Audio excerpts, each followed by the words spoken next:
আকাশবাণী আগরতলা স্থানীয় সংবাদ পড়ছি চন্দন লেখাপাল।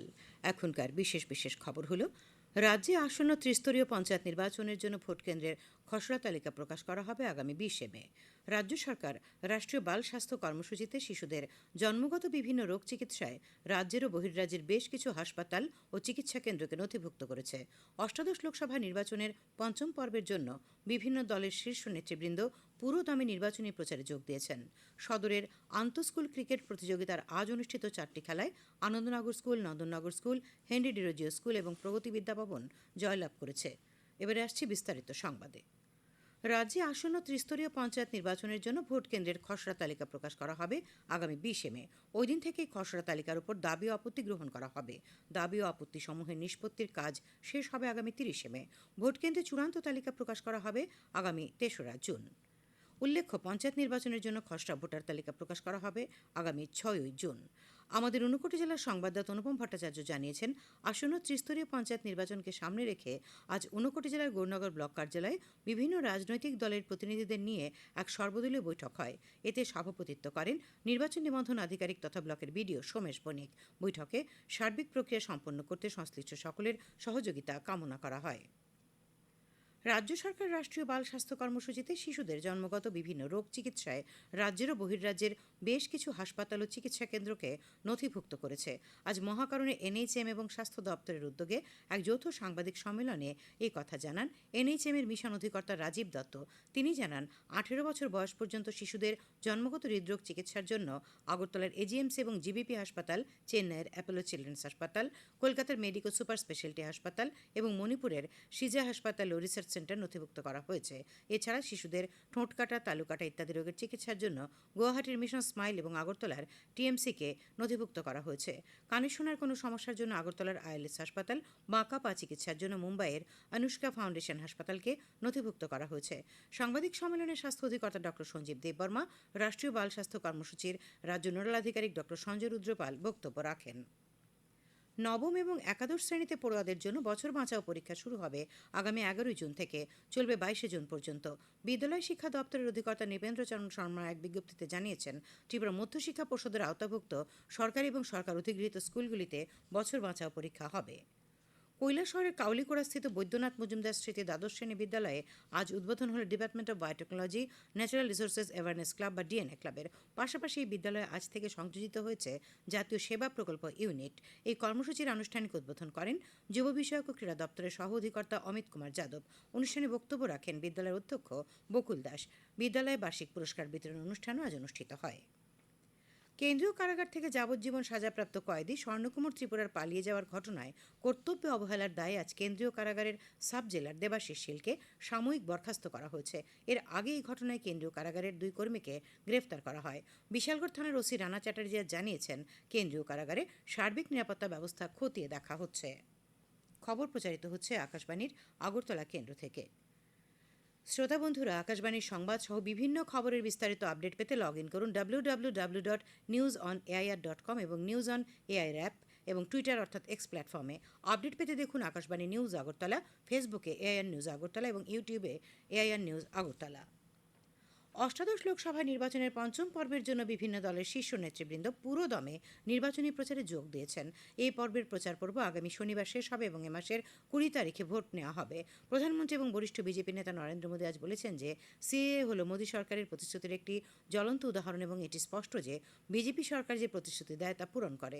উত্তরপ্রদেশের জৌনপুর জেলায় এক নির্বাচনী জনসভায় ভাষণ দিচ্ছিলেন তিনি বলেন যে আগের উন্নয়ন দিল্লি এবং মুম্বাইয়ের মতো বড় শহরগুলিতে সীমাবদ্ধ ছিল, তবে এখন অযোধ্যা এবং কাশীর মতো ধর্মীয় স্থানগুলিতেও প্রচুর উন্নয়ন হচ্ছে। এর আগে আজমগড় জেলার লালগঞ্জ এলাকায় একটি রাজনৈতিক সমাবেশে ভাষণ দিতে গিয়ে প্রধানমন্ত্রী সমাজবাদী পার্টি এবং কংগ্রেসের বিরুদ্ধে স্বজনপ্রীতি ও দুর্নীতির অভিযোগ আনেন। তিনি আজ ভাদোহী এবং প্রতাপগড়ে জনসমাবেশ করেন। আগামীকাল প্রধানমন্ত্রী বারাবাঙ্কি, ফতেপুর এবং হমিরপুর নির্বাচনী এলাকায় আরও 3টি জনসভায় ভাষণ দেবার কথা। অন্যদিকে কংগ্রেসের সাধারণ সম্পাদক প্রিয়াঙ্কা গান্ধী ভাদ্রা রায়বেলিতে নির্বাচনী প্রচারে গিয়ে বিজেপির বিরুদ্ধে অভিযোগ আনেন। সমাজবাদী পার্টির প্রধান অখিলেশ যাদব বান্দায় বিজেপির বিরুদ্ধে দুর্নীতির অভিযোগ করেন। ডায়াবেটিস, হার্ট এবং লিভারের রোগের মতো রোগের চিকিৎসায় ব্যবহৃত বেশ কয়েকটি ওষুধের দাম কমিয়েছে সরকার। জনসাধারণ যাতে সাশ্রয়ী মূল্যে প্রয়োজনীয় ওষুধ সংগ্রহ করতে পারেন, সেজন্য জাতীয় ফার্মাসিউটিক্যাল প্রাইসিং অথরিটি এনপিপি এর সভায় এই সিদ্ধান্ত নেওয়া হয়। ওষুধ কোম্পানিগুলিকে বিভিন্ন ওষুধের মূল্য হ্রাসের জন্য এই তথ্য অবিলম্বে ডিলার ও মজুতদারদের কাছে পৌঁছে দেওয়ার নির্দেশ দেওয়া হয়েছে। খোয়াই জেলা জুড়ে কৃষিকাজে ড্রোন ব্যবহারের চাহিদা দিন দিন বাড়ছে। আজ কৃষিকাজে সার ও কীটনাশক প্রয়োগের ক্ষেত্রে এগ্রি ড্রোনের কোনো বিকল্প নেই। হাত মেশিনের সাহায্যে কৃষিজমিতে কীটনাশক প্রয়োগ ধীরে ধীরে বন্ধ হতে যাচ্ছে। খোয়াই দিব্যোদয় কৃষি বিজ্ঞান কেন্দ্রের বিষয়বস্তু বিশেষজ্ঞ তথা চারাগাছের সুরক্ষা বিজ্ঞানী ডক্টর অর্ধেন্দু চক্রবর্তী খোয়াই জেলার আকাশবাণীর প্রতিনিধিকে জানিয়েছেন, কেন্দ্রীয় সরকার রাজ্যের মধ্যে মাত্র একটি বড় আকারের ও আধুনিক প্রযুক্তিতে তৈরি কৃষি ড্রোন প্রদান করে খোয়াই দিব্যোদয় কৃষি বিজ্ঞান কেন্দ্রকে। এই ড্রোনটির মূল্য 9 লক্ষ টাকা। এই ড্রোন প্রদানের উদ্দেশ্য ছিল কৃষকদের কৃষিকাজে সহায়তা করা। সম্প্রতি কৃষকদের আবেদন অনুসারে কেভিকে খোয়াই মাত্র 8 মিনিটে 2 কানি কৃষিজমির ফসলে কীটনাশক প্রয়োগ করতে পারে এবং সার প্রয়োগ করে দিচ্ছে খুব কম খরচে, যার ফলে কৃষকরা স্বল্প খরচে সার ও কীটনাশক প্রয়োগ করতে পারছেন তাদের কৃষিজমির ফসলে। ফলে খোয়াই জেলার কৃষকরা উপকৃত হচ্ছেন। টাকারজলা থানাধীন নবশান্তিগঞ্জ এলাকা থেকে পুলিশ আজ 120 গ্রাম ব্রাউন সুগার আটক করেছে। পুলিশ সূত্রে জানা যায়, নবশান্তিগঞ্জ এলাকায় জনৈক ব্যক্তির বাড়িতে গোপন সূত্রে তল্লাশি চালিয়ে 292টি ব্রাউন সুগারের ছোট ছোট কৌটো এবং 22,000 টাকা আটক করা হয়। ওই ব্যক্তির বিরুদ্ধে একটি এনডিপিএস মামলা গ্রহণ করা হয়েছে। স্কুল স্তরের ছাত্রছাত্রীদের নেশার ক্ষতিকারক দিকগুলি সম্পর্কে অবহিত করে নেশার কবল থেকে সমাজকে মুক্ত করার লক্ষ্যে দক্ষিণ জেলা স্বাস্থ্য ও পরিবার কল্যাণ সমিতির উদ্যোগে আজ দেবদারু দ্বাদশ স্কুলে এক সচেতনতা সভা হয়।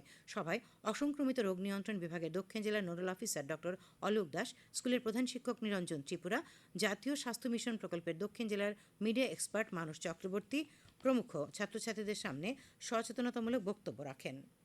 কৈলাসহরের ঊনকোটি কলাক্ষেত্রে আজ বিদ্যালয় শিক্ষা দপ্তরের উদ্যোগে unified district information system for education বা ইউডিআইএসসি বিষয়ক এক কর্মশালা অনুষ্ঠিত হয়।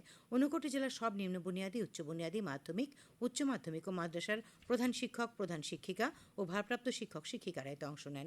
শিক্ষা প্রতিষ্ঠানগুলির ছাত্রছাত্রী, শিক্ষক শিক্ষিকা পরিকাঠামোগত অবস্থান সহ সব ধরনের তথ্য অনলাইন পোর্টালের মাধ্যমে নথিভুক্তকরণের বিষয়ে প্রশিক্ষণ দেওয়া হয়। এই পোর্টালটি গোটা দেশেই প্রযোজ্য। এটি শিক্ষা ব্যবস্থায় তথ্য ব্যবস্থাপনা, সময়মতো পর্যাপ্ত তথ্য সন্নিবেশ করার মধ্য দিয়ে শিক্ষাক্ষেত্রে উপযুক্ত সিদ্ধান্ত গ্রহণ এর মাধ্যমে করা সম্ভব হয়। ঊনকোটি জেলার জেলা শিক্ষা আধিকারিক প্রশান্ত কিলিকদার জানিয়েছেন, আগামী 31শে মের মধ্যে স্কুল ও মাদ্রাসাগুলির শিক্ষার্থী বিষয়ক তথ্য আপলোড করা হবে। এই লক্ষ্য পূরণে এই ধরনের প্রশিক্ষণ কর্মসূচির আয়োজন। প্রদেশ বিজেপি মুখপাত্র সুব্রত চক্রবর্তী আজ আগরতলায় এক সাংবাদিক সম্মেলনে অভিযোগ করেন, সম্প্রতি সিপিআইএম নেতৃবৃন্দ রাজ্য সরকারের কাজকর্ম নিয়ে বিভ্রান্তিমূলক প্রচার করছে। এর প্রতিবাদে বিজেপির উদ্যোগে আগামী 18 মে সারা রাজ্যে প্রতিবাদ মিছিল করা হবে। সাংবাদিক সম্মেলনে উপস্থিত ছিলেন বিজেপি দলের সাধারণ সম্পাদক তাপস মজুমদার ও মিডিয়া ইনচার্জ সুনীত সরকার।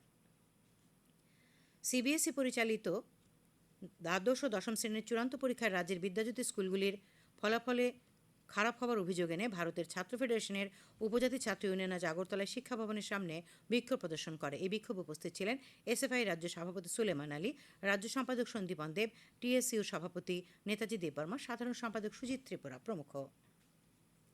খোয়াইয়ের পশ্চিম সিঙ্গিছড়া থেকে অপহৃত এক নাবালিকাকে পুলিশ গতকাল রাজস্থান থেকে উদ্ধার করেছে। এই সঙ্গে অশোক কুমার চৌধুরী নামে এক অপহরণকারীকেও গ্রেপ্তার করা হয়। অপহরণের ঘটনাটি ঘটে গত 6 মে। খোয়াই মহিলা থানার ওসি মিনা দেববর্মা আজ এই খবর জানিয়েছেন। খেলার খবর। সদরের আন্তঃস্কুল ক্রিকেট প্রতিযোগিতার আজ অনুষ্ঠিত 4টি খেলায় Anandanagar school, Nandannagar school, Henry Derozio school ও প্রগতি বিদ্যা ভবন জয়লাভ করেছে। নরসিংগড়ের পঞ্চায়েত মাঠে অনুষ্ঠিত সকালের খেলায় আনন্দনগর স্কুল 38 রানে রামঠাকুর পাঠশালাকে এবং একই মাঠে দুপুরের খেলায় হেনরি ডিরোজিও স্কুল 6 উইকেটে নেতাজি সুভাষ বিদ্যানিকেতনকে পরাজিত করে। এদিকে তালতলা মাঠে সকালের খেলায় নন্দননগর স্কুল 110 রানে প্রাচ্যভারতী স্কুলকে এবং পরে দুপুরে একই মাঠে প্রগতি বিদ্যা ভবন 48 রানে শিশু বিহার স্কুলকে হারিয়ে দেয়। শান্তিরবাজার ক্রিকেট অ্যাসোসিয়েশন আয়োজিত আন্তঃস্কুল ক্রিকেট টুর্নামেন্টের আজকের ম্যাচে বৃন্তক শিক্ষানিকেতনকে 9 উইকেটে হারালো জোলাইবাড়ি দ্বাদশ স্কুল। বাইখোরা মাঠে টসে জিতে প্রথমে ব্যাট করতে নেমে বৃন্তক শিক্ষানিকেতন 10 ওভার 5 বলে সবকটি উইকেট হারিয়ে 36 রান সংগ্রহ করে। জবাবে জোলাইবাড়ি দ্বাদশ স্কুল 3 ওভার 1 বলে 1 উইকেট হারিয়ে জয়ের জন্য প্রয়োজনীয় রান তুলে নেয়। আবহাওয়া। আগামী 24 ঘন্টায় রাজ্যের সব জেলায় গরম এবং বাতাসে আর্দ্রতার পরিমাণ বৃদ্ধি অব্যাহত রয়েছে। আজকে সর্বোচ্চ তাপমাত্রা 38.1 1 ডিগ্রি সেলসিয়াস এবং সর্বনিম্ন তাপমাত্রা 27.7 ডিগ্রি সেলসিয়াস দেখা গেছে। আগামীকাল তাপমাত্রা সর্বোচ্চ 37 ডিগ্রি সেলসিয়াস এবং সর্বনিম্ন 28 ডিগ্রি সেলসিয়াসের কাছাকাছি থাকবে। এই মৌসুমে দ্বিতীয়বার তাপমাত্রা 38 ডিগ্রি সেলসিয়াসের ওপরে উঠল। শেষ করার আগে খবরের বিশেষ বিশেষ অংশগুলি আরেকবার। রাজ্যে আসন্ন ত্রিস্তরীয় পঞ্চায়েত নির্বাচনের জন্য ভোট কেন্দ্রের খসড়া তালিকা প্রকাশ করা হবে আগামী 20 মে। রাজ্য সরকার রাষ্ট্রীয় বাল স্বাস্থ্য কর্মসূচিতে শিশুদের জন্মগত বিভিন্ন রোগ চিকিৎসায় রাজ্যের ও বহির্রাজ্যের বেশ কিছু হাসপাতাল ও চিকিৎসা কেন্দ্রকে নথিভুক্ত করেছে। অষ্টাদশ লোকসভা নির্বাচনের পঞ্চম পর্বের জন্য বিভিন্ন দলের শীর্ষ নেতৃবৃন্দ নির্বাচনী প্রচারে পুরোদমে যোগ দিয়েছেন। সদরের আন্তঃস্কুল ক্রিকেট প্রতিযোগিতার আজ অনুষ্ঠিত 4টি খেলায় Anandanagar school, Nandannagar school, Henry Derozio school ও প্রগতি বিদ্যাভবন জয়লাভ করেছে। স্থানীয় সংবাদ আজকের মতো এখানেই শেষ হলো।